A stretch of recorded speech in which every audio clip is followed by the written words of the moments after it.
measuring the rates of erosion on a big scale, because other people focus on that. I wanted to know if this were one sand grain, so my smart sediment grain, we call it this ping pong ball. Imagine if you had really powerful eyes and you could look at the sand bed on the beach and you could get down and see one single sand grain and it were sitting on top of the bed and a wave came by and pushed on it. How would it move? So would it roll? Would it kind of hop? Would it get picked up into the water? And when would it move? Would it move under the wave crest or under the trough? So that's like when, you know, the shape of the wave. So the crest is the top part, the peak, and the trough is the bottom part.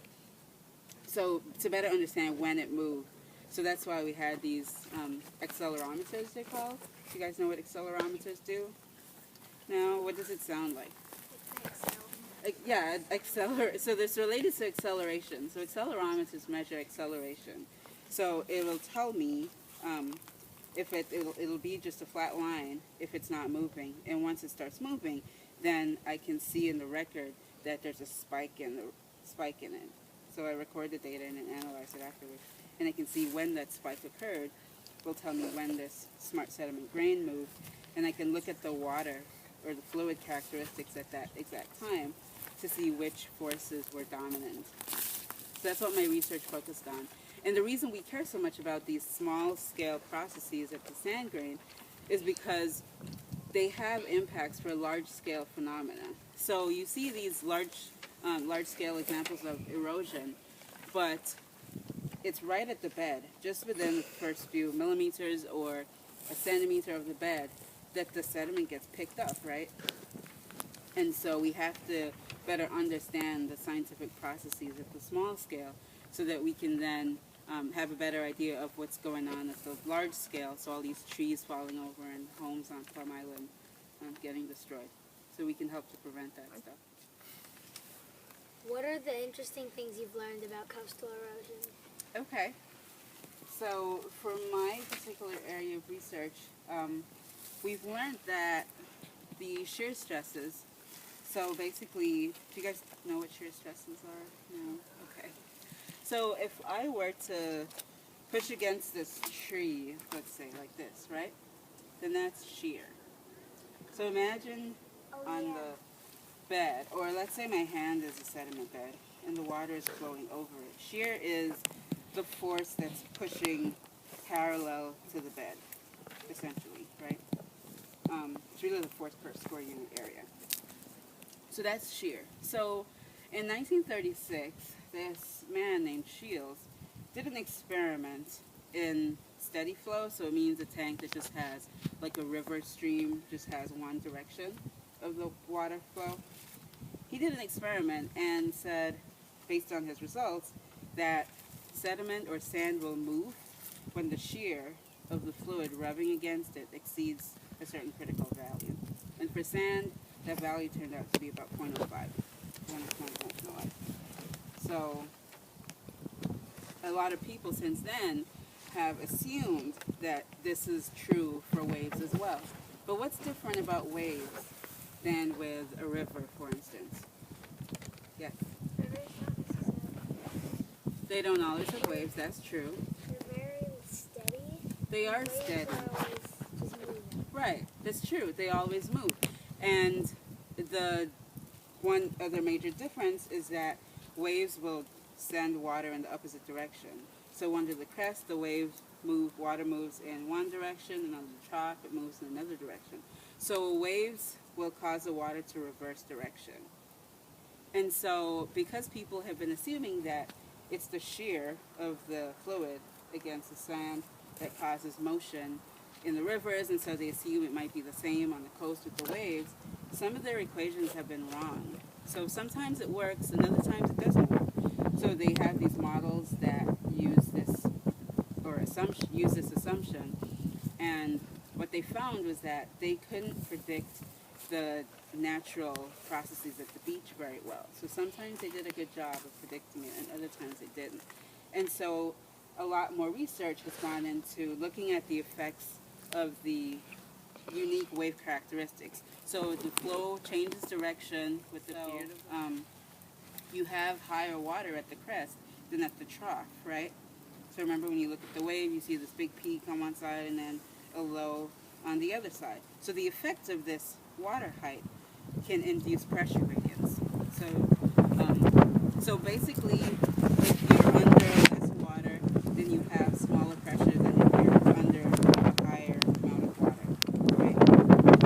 And so this change in pressure in the wave field can also trigger sediment to start moving.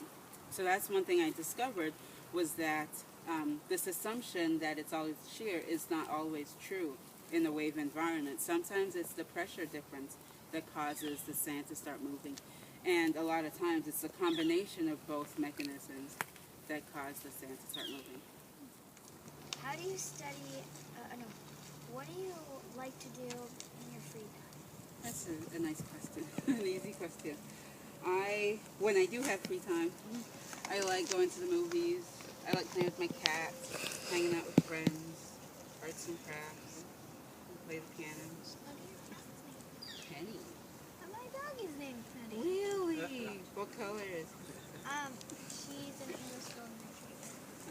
Oh, nice. Cute name, Penny. How do you study about waves and tides? Okay. So we use a variety of techniques to learn about waves and tides. We do lab experiments because we are in a controlled environment. You saw that the experiments that I brought today we couldn't really use because the sediment wasn't the right type. So in a lab environment we can control things better, so we can get the right sediment that we want, and we can put it in the wave tank, and we can generate specific kinds of waves.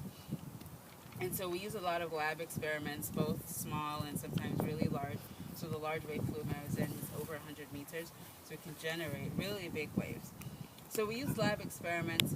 We also use field experiments. So sometimes we do plan to come out here on the Great Bay or at the beach, and we might set up our instruments when the tides go out, and then wait for the tides to come back in and cover the instruments. And we can bury certain devices like pressure sensors in the sand bed so we can measure what the core water pressure is. And all of this is done, one, so we can better understand these processes, so better understand how erosion happens, but also the main end goal is to be able to predict a lot of these processes. So if we understand them, we can improve our numerical models and we can better predict them. Because if we sit back and say, oh, there's a storm coming, and the storm comes, and then we go out and look at the effects, that's interesting and it's good to know. But if we could say, oh, there's a storm coming, you need to evacuate if you are 20 feet within, if you live 20 feet within the coastline, or you need to come put more sand here, or protect this coastline better. If we can get to that point where we can predict what's going to happen and be accurate at it, then we can save a lot of lives, we can save a lot of property along the coastline. And so we do these experiments and try to formulate numerical models as well as theoretical or formulation. So basically equations that can help us predict what will happen along the coast happen. And then we design some experiments to prove that hypothesis or to disprove it. So sometimes our initial guess may be wrong in the end, or it may need to be tweaked based on the new information that we have or that we learn about during the experiment. What are some things that you think are signing the coastal erosion should happen? Okay, so how about I turn that question back around to you guys? So we just had a workshop on the signs of coastal erosion and how the different characteristics of the sediment might impact it. And you guys are really good at pointing out some of these. So you want to take a guess maybe? What do you think it should include? Yes. Well, it should probably include, like, the stuff we saw over there. Right. Or, like, maybe, like, all the fallen trees and stuff. Mm-hmm.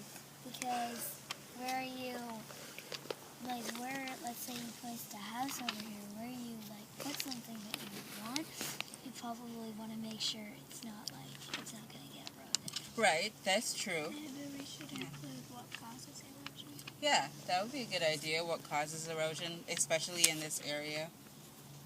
So you guys said tides and winds. You might include a picture of what this area looked like today, because in 10 years or even 5 years it may look very different. Maybe it'll get built up. Maybe, this eroded shoreline will come further in. Hopefully not. But Like how erosion affects the things. You can yeah, definitely. That's a good idea. also do how the roots are coming up.